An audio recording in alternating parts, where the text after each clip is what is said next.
Là, je vous présente le logiciel Medikit, n'est-ce pas? Medikit, c'est une start-up sénégalaise qui évolue dans le domaine, dans le domaine sanitaire. Dans Medikit, nous avons par exemple des kits, n'est-ce pas? Il y a un kit qui permet de gérer un cabinet médical, c'est-à-dire que c'est un kit de logiciel de gestion d'un cabinet médical ou bien de gestion hospitalière ou bien des cliniques multidisciplinaires. Il y a aussi un autre kit qui permet, par exemple, aux patients d'accéder au niveau de leur dossier, n'est-ce pas? Donc, on sait que, par exemple, tout ce qui est ordonnance et facture, c'est difficile de le garder.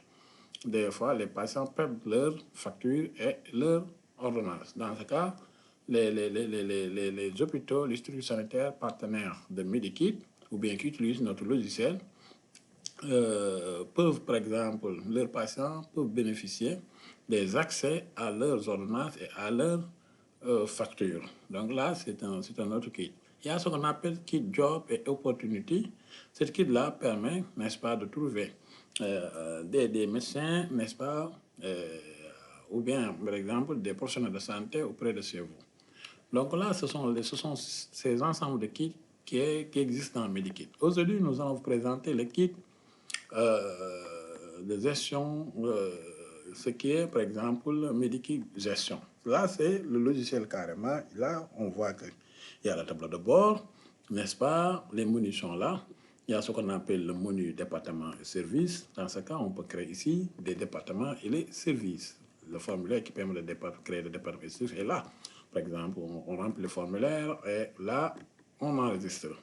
N'est-ce pas? Donc, il y a aussi le module des médecins. Le module des médecins permet d'enregistrer des médecins, de digitaliser les médecins, n'est-ce pas? Là, le formulaire qui permet de digitaliser les médecins, c'est là. Donc, le nom et le prénom du médecin, l'adresse email, le mot de passe, tout ça, les informations et les spécialités du médecin, n'est-ce pas? Donc, à partir de cette module-là, on peut, par exemple, trouver les rendez-vous de médecin et en même temps mettre les horaires pour un médecin, n'est-ce pas?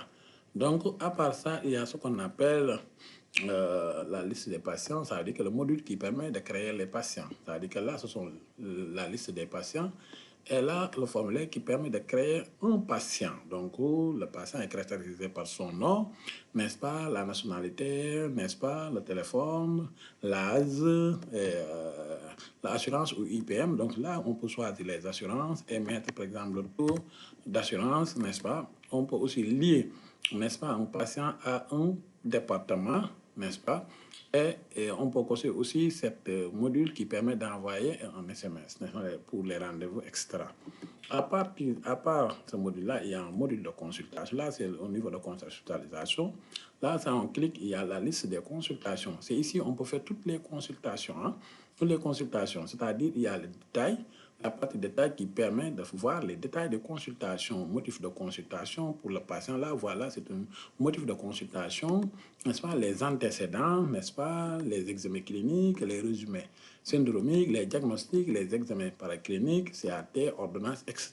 Donc, pour ce patient-là, il y a, par exemple, une motif de consultation qui est déjà noté. Dans ce motif-là, on peut voir, n'est-ce pas, les consultations. Donc, si on choisit notre patient, là, on peut, par exemple, faire la consultation en commençant par le motif de consultation, remplir ça et après faire vers consultation, vers antécédent, ainsi de suite, n'est-ce pas? Donc, après, on aura ce qu'on appelle un résumé syndromique, ou bien un résumé médical pour le patient. Là, c'est l'ensemble, par exemple, métier, n'est-ce pas, pour le patient.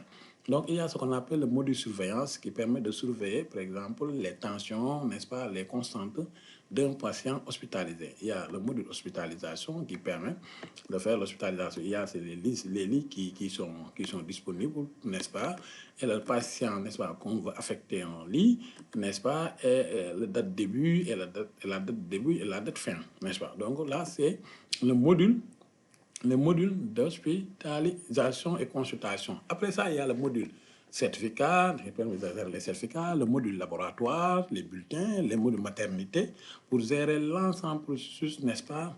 Là, on y reviendrait, Inch'Allah. L'ensemble, n'est-ce pas, de suivi de grossesse, n'est-ce pas? Donc,